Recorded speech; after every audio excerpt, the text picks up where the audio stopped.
那是一个天灾频仍、民不聊生的年代，饥荒、瘟疫、腐败交织，天地似乎都在哀鸣。就在无数绝望的呼声中，一股神秘的力量悄然崛起，是要推翻旧天，重立太平。三角出生于巨鹿，今河北境内。早在他之前，南阳人龚从曾向汉顺帝和汉桓帝进献过一部名为《太平经》的书，也叫《太平清领书》，共有170卷。这部书写得十分讲究，文字用乌黑的墨写在洁白的丝帛上，行间用朱红色的线条隔开。每卷卷首衔接青色绫带，绫带上还用朱笔标注了章节标题。公从称此书为其诗纲集，或称虞集，得于曲阳泉水上。有诗认为该书荒诞不经，将其分长。后来信奉黄老学说的张角拥有了很多工程的书，他通过传授法术和咒语广收门人，创立了太平道。张角的太平道推崇黄老学说，在张角看来，皇帝时期的天下是最美好的、最太平的，人们衣食无忧，统治者睿智仁慈。而如今的东汉满目疮痍，令人心寒。在这样的社会情况下，张角的太平道出现了。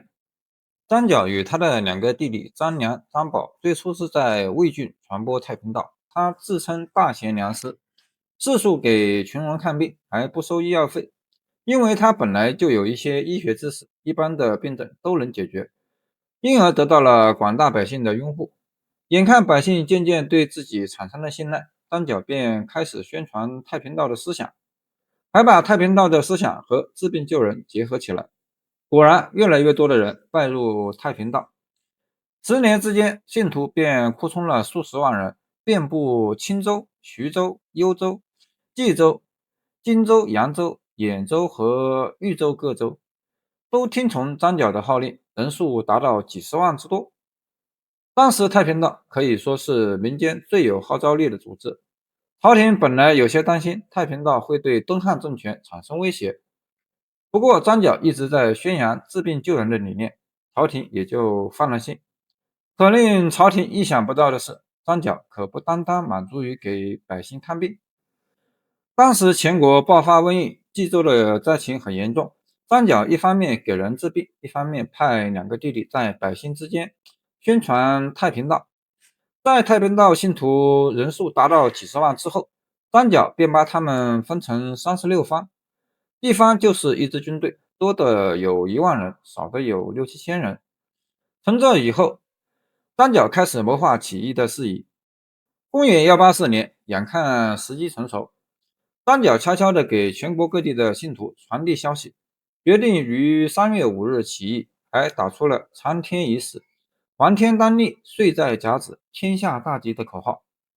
张角命人在各个城镇和大街小巷留下甲子二字，用来提醒信徒不要忘记时间。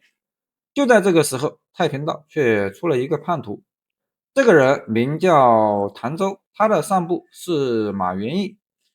在张角宣布起义后，马元义率领着荆州、扬州的1万多百姓，悄悄地赶到叶县（今河北临漳），准备起义前的事宜。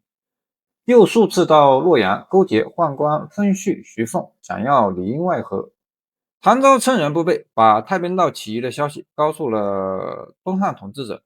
汉灵帝十分震惊，慌忙调集军队抓捕太平道信徒，并把这些人就地斩杀。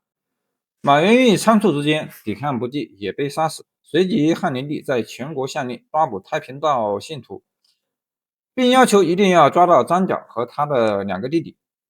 得知起义消息泄露后，张角也等不到计划好的那一天，索性于公元184年2月提前起义。他自封天公将军，张宝和张良分别被封为地公将军和人公将军。起义军戴着黄色头巾作为标志，因而也被称为黄巾军。张角三人带着黄巾军四处占领郡县，斩杀官员，还把官府的钱财粮食都分给老百姓。汉灵帝得知起义军攻占了不少郡县，心里十分着急。他连忙于当年3月任命何进为大将军，率左右羽林5营士屯于都亭，整点武器，镇守京师。下诏各地严防，命各州郡准备作战，训练士兵。整点武器，召集义军。而另一方面，汉灵帝又发精兵镇压各地乱事。卢植领副将中原，率军负责北方战线，与张角主力周旋。黄埔松及督军各领义军，讨伐颍川一带的黄巾军。督军又上表招募下邳的孙坚为左军司马。招募乡勇和淮水泗水精兵共1000多人出发，与诸军联军。同年3月，张曼成攻杀南阳太守楚贡，响应张角。汉军在首战并未得利，于4月，诸军就被黄巾军波才所败而撤退。黄埔松唯有与他一起进驻长社防守，被波才率大军围城，汉军人少，士气低落。同时，汝南黄巾军在少陵打败太守赵谦，广阳黄巾军杀死幽州刺史郭勋及太守刘卫。黄巾军并未因汉室的动作而有败退的迹象。5月，京师见黄埔松被围，派曹操率军救援，不过援军未到时，黄埔松已心生一计。在傍晚时分，吹起大风，黄埔松命士兵手持火把暗暗出城，利用黄巾军营在周围的杂草，用火攻大破敌人。城内也举出火把响应，黄埔松以鼓助战，冲入敌阵，黄巾军大乱，四处奔走，又遇上曹操的援军，被黄埔松、督军和曹操三面夹击，斩杀数万人。波才逃至阳翟，汉军大胜。6月，南阳太守秦节与张曼成战斗，斩杀了张曼成，黄巾军便改以赵弘为帅，以10多万人占据宛城。而黄埔生与诸军继续进攻汝南、陈国的黄巾军，追击波才到阳翟，歼灭波才部，最后在西华大败彭脱。残余的黄巾军想要逃往宛城，诸军麾下孙坚亲冒死时，率先登上西华城墙，余下众人义父般推进，成功讨平豫州一带的黄巾军。另一方面，卢植数战间大破张角，斩杀万余人。张角退守至广中，卢植追击，命部下挖掘壕沟，制造云梯。正值汉灵帝派左峰视察军情，有人劝卢植贿赂左峰，但卢植不肯，左峰便向汉灵帝诬告卢植作战不利。汉灵帝大怒，免除卢植的职务，并命人运囚车押卢植回京。卢植被押送回京后，朝廷重新布置作战战略。黄埔松北上东郡讨伐黄巾，诸军攻打南阳的黄巾赵弘军。董卓代替卢植继续攻打张角军所在的广中。诸军率军与荆州刺史徐求等人围攻黄巾赵弘军所在的宛城，从6月至8月仍不能克。朝中有人想要汉灵帝召回诸军回京换帅，幸得司空张温上书劝阻。此后，诸军率军急攻宛城，杀死黄巾军主帅赵弘。赵弘被杀后，黄巾余众以韩忠为帅，仍然占据宛城。诸军兵少，于是解散城围，扎下营垒。营造土上，面对城内鸣鼓呐喊，摆出进攻城西南的态势。黄巾军赶至宛城西南迎敌，而诸军却自率精兵5000进攻东北，顺利东城而入，占据外城，韩忠退保内城。黄巾军受挫，士气低迷，向汉军起降。张超、徐求和秦节都认为可以接受，但诸军认为如果接受的话，会给百姓有力为贼、无力起降的错误观念，便不接受并急攻敌军。可是数战也不能攻克，诸军登上土山观望黄巾军，明白黄巾军没有退路而尽力一战，所以未能攻克，诸军便解开围军。韩忠果然出战，被诸军大破。诸军向北追击韩忠数十里，斩杀万多人，韩忠投降。秦节一向与韩忠不和，便将他杀死。这举动反令黄巾军不安，又推申夏为帅，屯兵宛城中。诸军再次急攻，于公元184年11月，申夏败走，汉军追至西二金山，又被大破，斩杀申夏及万多人，黄巾军解散，平定宛城一带。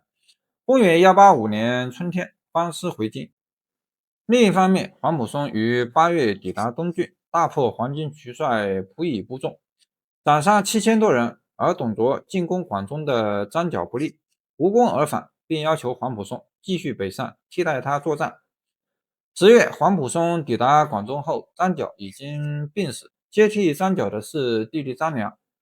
黄埔松与张良首战无果，便闭营休息，同时派人观察敌军举动。等黄巾军战意松懈之时，黄埔松率军在黎明时突袭敌阵，战至下午，成功大破敌军，斩杀张良及部众3万多人。11月，黄埔松与巨鹿太守郭典攻打下曲阳，成功斩杀张宝，俘虏10多万人。至此，张角兄弟领导的黄巾之乱被平息。公元188年，黄巾余部再度发动起义。2月，郭泰起事攻略太原郡、河东郡等地。4月，汝南郡各批黄巾军再起，攻占境内郡县。10月，青州、徐州黄巾贼又起，攻城略地，黄巾各部此起彼伏。这次起义的军队虽然规模不大，但分布广，数量多，镇压起来很是麻烦，令东汉政府十分头痛。太常刘焉向汉灵帝提议，准许地方官员自行打压起义军队。这样一来，地方政权的势力得到增长，起义也得到了根本上的控制。汉灵帝采纳了刘焉的提议。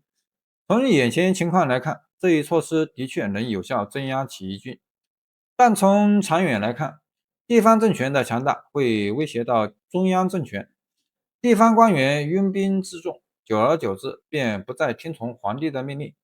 公元192年，曹操设其府，昼夜会战，击破拥众百万的青州黄巾，以其中精锐组建了青州军。公元205年，张燕率领其黑山军部众10余万人投降于统一北方的曹操。至此，黄巾起义以失败告终，但它给东汉政府带来沉重的打击，在一定程度上加速了东汉王朝的灭亡，揭开了东汉末年军阀混战的帷幕。